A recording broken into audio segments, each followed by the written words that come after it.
Se a nossa existência não tem por fim imediato a dor, pode-se dizer que não tem razão alguma de ser no mundo, porque é absurdo admitir que a dor, sem fim, que nasce da miséria inerente à vida e enche o mundo, seja apenas um puro acidente, e não o próprio fim. Cada desgraça particular parece, certo, uma exceção, mas a desgraça geral é uma regra.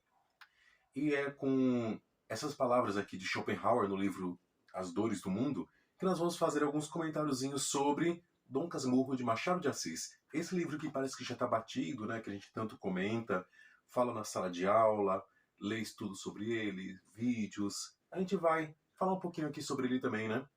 Então, bem-vindo para mais um Conversa Paralela.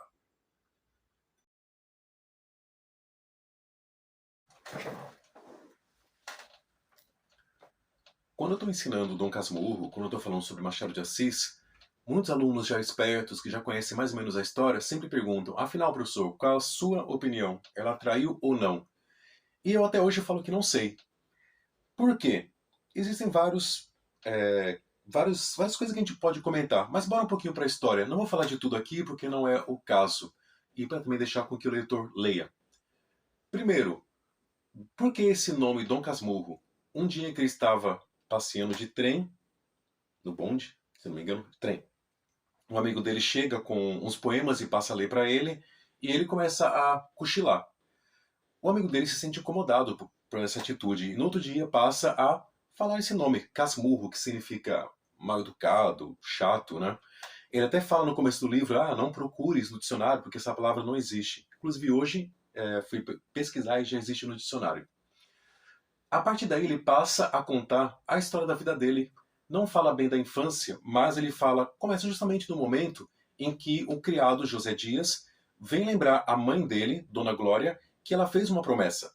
Que ele já está com 15 anos, ele pode estar com umas gracinhas para a vizinha, que era Capitu, mas está na hora de Dona Glória colocar ele no seminário, já que tinha sido uma promessa que se como o primeiro filho dela morreu, se o segundo vivesse, ele ia virar padre. Só que nesse meio, Bentinho já está com muita amizade com Capitu.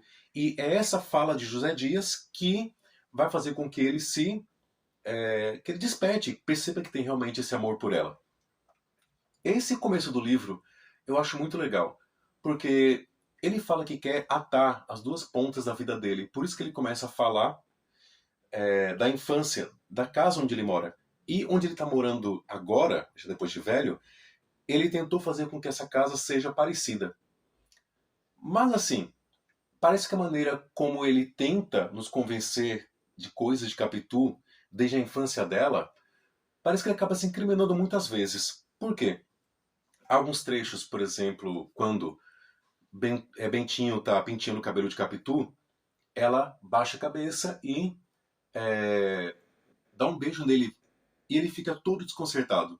Na hora chegam os pais de Capitu, e ela se levanta, se mostra como se nada tivesse acontecido. A minha impressão é que Capitu era uma mulher muito à frente da época dele.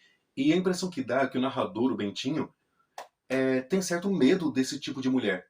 Com a atitude, as brigas dele sempre eram nesse sentido, né? De ela olhou para Escobar, não olhou.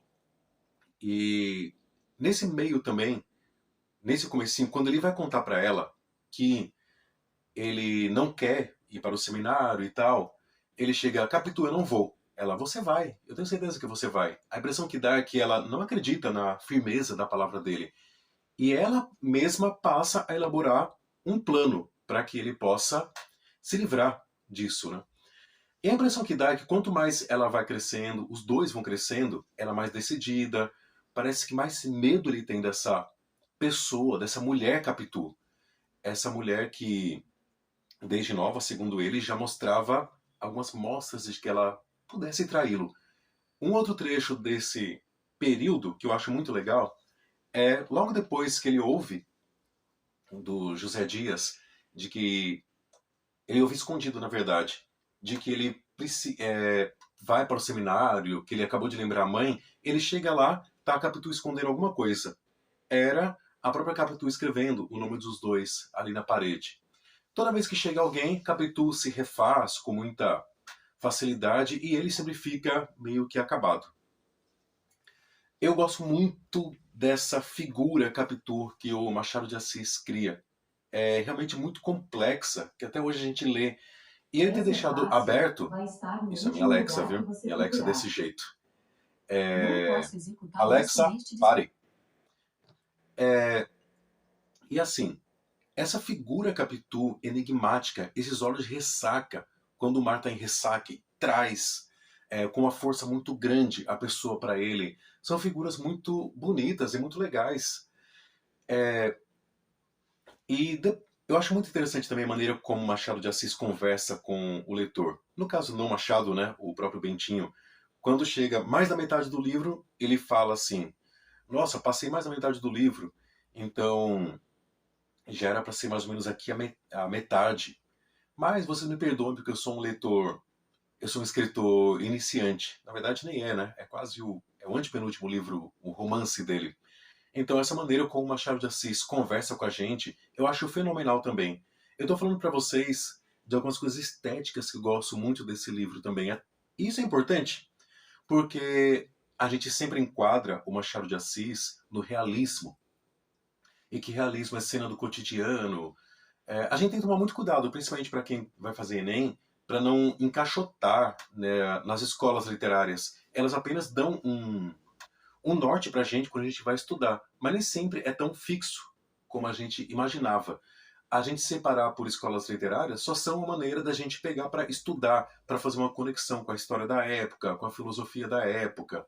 Então é muito importante que a gente saiba disso, ok? Na estética é isso.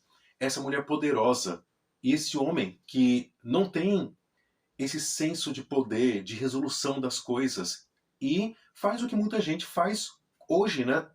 Acaba agindo na violência. Por exemplo, o ciúme vai crescendo muito. Nesse ínterim, o próprio Escobar, amigo deles, morre e Bentinho passa a ter muito ciúme quando nasce o filho dele. Porque o filho dele, segundo Bentinho, é a cara do melhor amigo. E isso passa a ser o clímax total para que o ciúme dele irrompa de um jeito muito grande, sendo que já tinha irrompido tempos antes. Antes deles fazerem uma declaração de que só vão se casar entre eles, Bentinho tem uma crise de ciúme imensa. Capitu, mais uma vez, se mostra muito forte quando ele conta sobre esse amigo que ele fez no seminário, Escobar.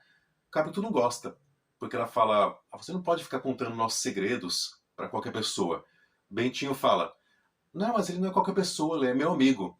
Aí Capitu: ele é seu amigo, mas não é meu. Vários trechos mostram que ele é muito forte. Isso mostra que ela traiu? Não dá pra gente saber. Segundo Bentinho, sim. Segundo Bentinho, já desde nova, ela já vinha dando essas mostras.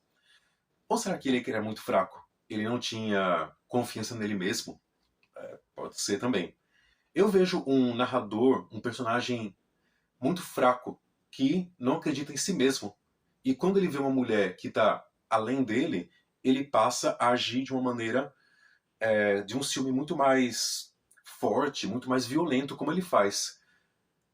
Quando as brigas vão ficando cada vez maiores, ele vai para a Europa, junto com a mulher e o filho Ezequiel, deixa a família lá e volta. Nesse meio termo, Ezequiel volta e meia volta também, só que ele sente muito incômodo por ver que o filho é muito parecido, segundo ele, com o melhor amigo. Tenta matar o filho, oferecendo um café envenenado, e não consegue. Capitu morre lá fora. Escobar morre quando vai fazer umas pesquisas arqueológicas e o Dom Casmurro finalmente passa a viver sua vida preso na sua própria casa, mal encarado. Esse é o Dom Casmurro. Esse é mais ou menos o enredo desse livro. Sensacional e vale a pena que você leia. O que eu quero comentar? O que eu particularmente gosto muito desse livro, a construção dos personagens, principalmente de Capitu. Quando a gente fala do realismo, que ele é muito ligado a uma questão das ciências, quem já estudou aí sabe que muitas ciências estão surgindo, como o darwinismo social, o positivismo. Talvez o positivismo seja o último suspiro de uma filosofia no sentido de resgatar o conhecimento científico como conhecimento verdadeiro. A gente mesmo sabe que muitas coisas da psicologia até hoje a gente não consegue dar 100% de certeza. A sociologia, principalmente no naturalismo, quando a gente vê aquelas pessoas fervilhando naquela situação, a gente também sabe que não tem certeza 100% nesse tipo de coisa. Então o positivismo prega esse culto à razão, ao pensamento científico, mas a gente está tendo umas ciências que a gente não consegue ter 100% de verdade no que está sendo estudado naquele momento. Um outro baque muito forte é o darwinismo, como eu já tinha citado, que mostra que nós somos fruto de uma evolução de outras espécies. Ou seja, nós não somos tão o centro do universo assim. Isso abre muita margem para que a gente repense o nosso lugar. Será que nós somos o cogito, né? Eu penso, logo existo, eu sou o ser da racionalidade. Aqui, toda essa positividade que o ser humano estava tendo está decaindo. Isso mostra nas obras que estão sendo construídas na época. É por isso que a gente ensina na escola sobre o realismo, a história da época, a filosofia da época. Então a gente vê tudo isso sendo contado através de personagens. Até porque era a época que ele vivia. Para a gente terminar, eu só falo uma coisa. Leiam, porque você não vai se arrepender. É um grande livro mesmo. Vale a pena tentar. Eu acho que vale a pena também lançar um desafio para que as pessoas leiam na ordem aqui. Até porque vários livros dele têm temas em comum. A questão da traição. Você vê no primeiro livro dele, como eu já citei, Ressurreição, que já trata essa questão e chega no ápice aqui. Essa questão do ciúme exagerado que acaba destruindo com a vida de uma mulher. No caso do primeiro livro dele, a Lívia. E por que essa questão do ciúme? A gente vê em vários livros da época essa questão do adultério, do ciúme. Basta a gente lembrar aqui de Madame Bovary, dentre vários outros que a gente pode citar. Se a gente quer mudar a visão que a gente está tendo das pessoas, a gente tem que entrar na mente delas. A nossa mente também é perversa. A nossa mente não era somente aquela coisa maravilhosa, como eram as heroínas do romantismo. Aqui elas traem, aqui elas têm desejos sexuais, aqui elas têm de tudo também, não só o homem tem. E por que trabalhar justamente isso nas classes sociais mais altas? Quem lembra, por exemplo, de Essa de Queiroz, no Primo Basílio, ele está falando de pessoas de alta classe. A alta classe, anteriormente, no romantismo, eram tidas somente como o exemplo a ser seguido. Aqui não, aqui ele mostra a verdade nua e crua. Também tem perversidade nas classes altas, também tem coisas horríveis, tem adultério também, já que é só a população baixa que fica com a fama de ser baixa, nas classes mais altas também tem esse tipo de coisa. Então eu acredito que a literatura do realismo, do naturalismo, todos os livros dessa época, eles desnudam muito da nossa própria natureza. Que a nossa própria natureza, como a gente leu em Schopenhauer, ela não é tão maravilhosa, ela pode ser má. As dores do mundo podem significar a nossa própria essência. Através dessas dores é que a gente tem que dar uma resposta para a vida que nos segue. A gente vai fazer o quê? Se matar, já que a vida são dores? A gente só não pode destruir a vida de um outro, como o Bentinho fez. Mas será que ela traiu? Será que ele teve razão? Será que não teve? Não vou responder essa questão e vou deixar em aberto aí para que você comente aí embaixo. Você acha que ela traiu ou não traiu?